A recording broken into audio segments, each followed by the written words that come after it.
I wanted to go over some moving scales. I figure picture's worth 1,000 words, and I want you to get a better feel for, what I'm saying when I talk about a chord shape and moving the chord and how to advance the chord. So hopefully this will um, help with any confusion, resolve any confusion you might have on the topic. So if you look at this chart, I'm showing you two chord scales that we've been studying, right? Key of C, you know the chords. You got the C chord, which is what you're used to, D minor chord, E minor chord, F chord, G chord, A minor chord, and B diminished 7 chord. Okay. But also you look, and I have some dots and phantom here. And these represent the open strings. And I want you to consider that actually part of the chord, even though like when we play the C chord, we only put our finger on one note. Um, in your head, you should have that these open strings are part of the chord. And if we were to move the chord, these open strings have to move with it. So when I talk about the C shape, it's not just this one finger, it's all these dots and this dot have to move together. So these four dots are the C shape. Okay, same with D minor. Usually we play with three fingers here, but you got to keep in mind you got an open string here. And if I move D minor, this phantom dot has to become a real dot. E minor is like that. E minor is actually D minor moved up 2 frets. So I've got two phantom dots. The way we normally play in the first position is just three fingers, in which case this is your phantom dot here, right? But if I considered a D minor, then 1, 2, 3, 4, you can actually play E minor covering this dot here as well. So this is probably the harder version of the E minor chord, okay? But you can just do the three dots, okay? F, same thing. You usually play with two fingers, but you have two open strings that you have to think about, okay? G, normally we think of G as just the three dots or the three frets that you have to cover here, and here would be your open string. This is almost impossible to move physically. Your fingers don't bend in a way that you can move this dot. So what we do is adopt the F shape and consider this an F shape where you would cover this one instead.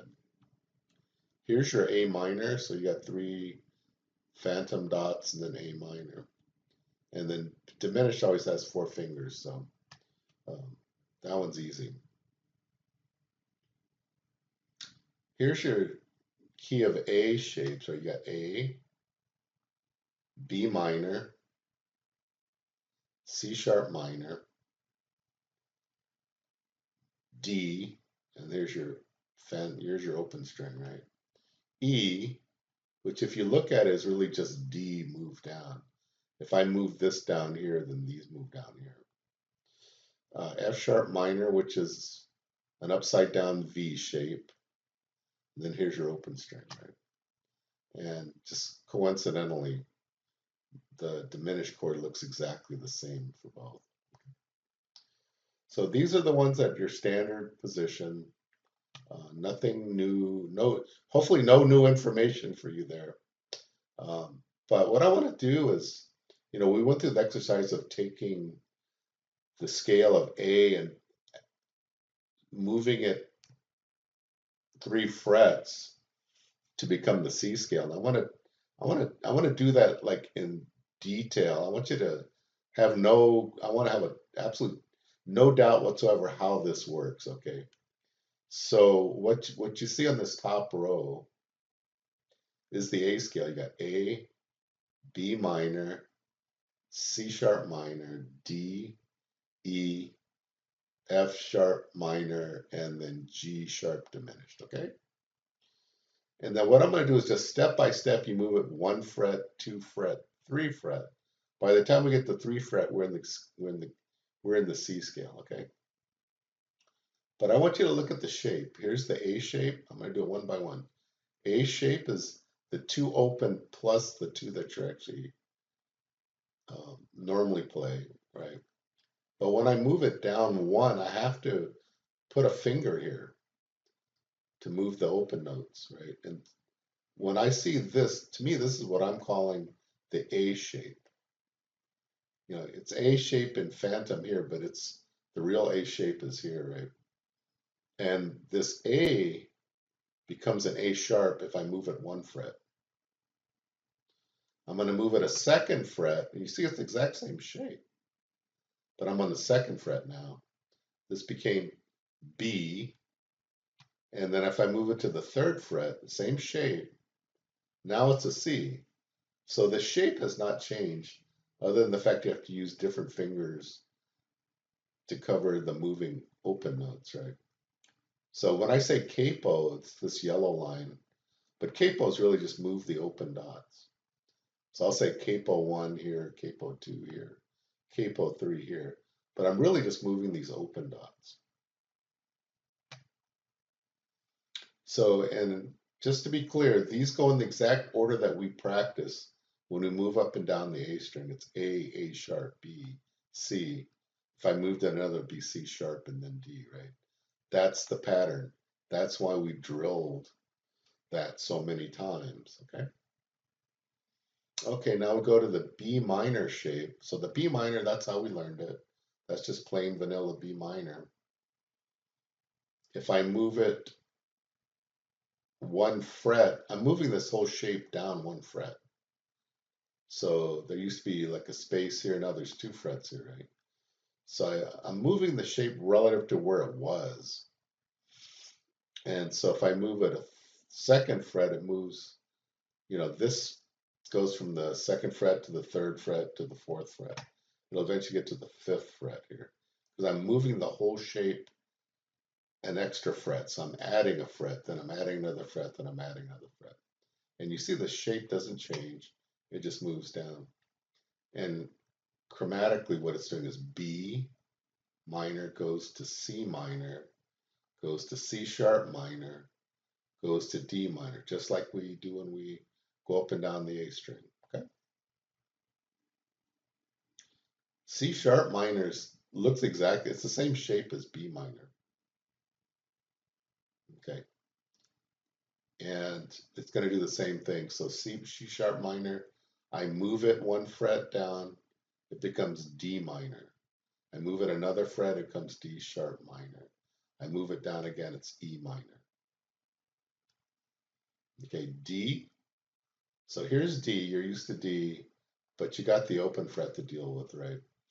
That's when you move it 1 fret, you have to move this open note 1 fret, and these move 1 fret, right?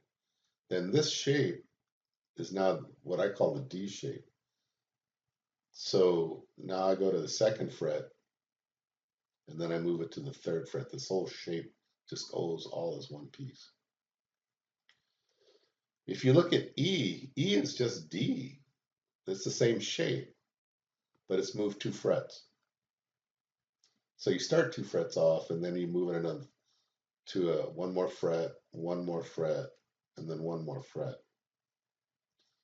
So this goes from E to F sharp to G. Okay.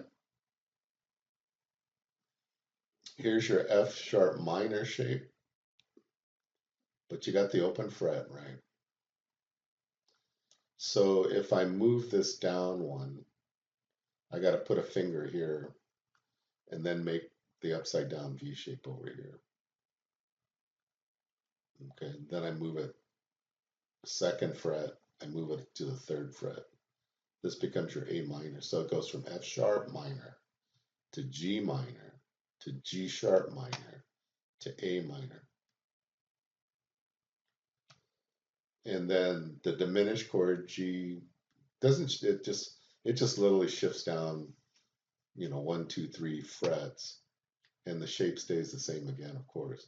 But it goes from G sharp diminished 7 to A diminished 7 to A sharp diminished 7 to B diminished 7. So I want to make sure you're not confused. A minor always stays a minor chord, and a 7 chord always stays a 7 chord. A diminished chord always stays a diminished 7 chord. The only part that changes is the first part. The B becomes a C, becomes a C sharp, becomes a D. C sharp becomes a D, becomes a D sharp, becomes an E. D becomes a D sharp, becomes an E, becomes an F, right? So like when you get to the G sharp diminished 7, the other part that really changes the beginning, right? G sharp becomes an A sharp, or A becomes an A sharp becomes a B. So that's how that works. But what I want you to know is by the time we've moved everything 3 frets, the chords have now become C, D minor, E minor, F, G, A minor, and B diminished, which is the C scale again, right? But now we're at the 3rd fret, or above the 3rd fret. So after going through all that, oh, let's see, I want to do the same thing with a couple of the special chords that we're using in like Aloha Ohe and some of the other ones. So same thing applies. If you got an A7, if there was a chord or A7, they move up the exact same way. A7 is 1 dot, but you have to open 3 open strings. Once you move it 1 fret, you're basically barring that fret and then have that extra finger move down. So A7 then becomes A sharp 7. Move it to 2 frets, it becomes B7. And you should recognize B7, right? And then if you move it 1 more, it becomes C7. Because it's moving the same chromatically. E7, you recognize E7 here, right? But when I think E7, I think of this shape. And so this open string, as soon as I move it down 1, this becomes F7. And remember the way we did F7 when we did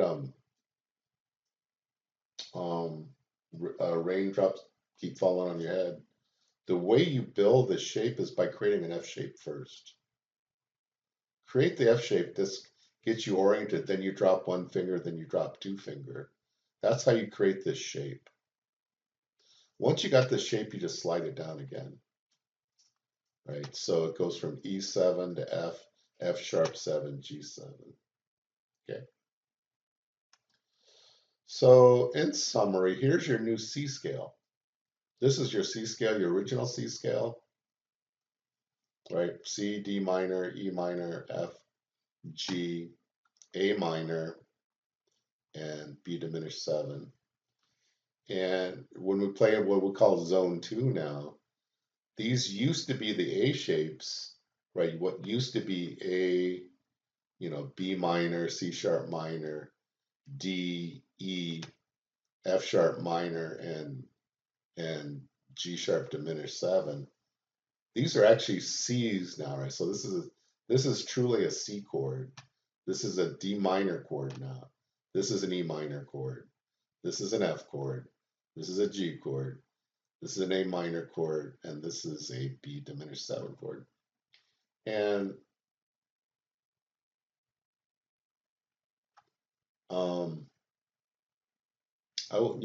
in time you will learn to recognize this as being a C chord, an alternate C chord.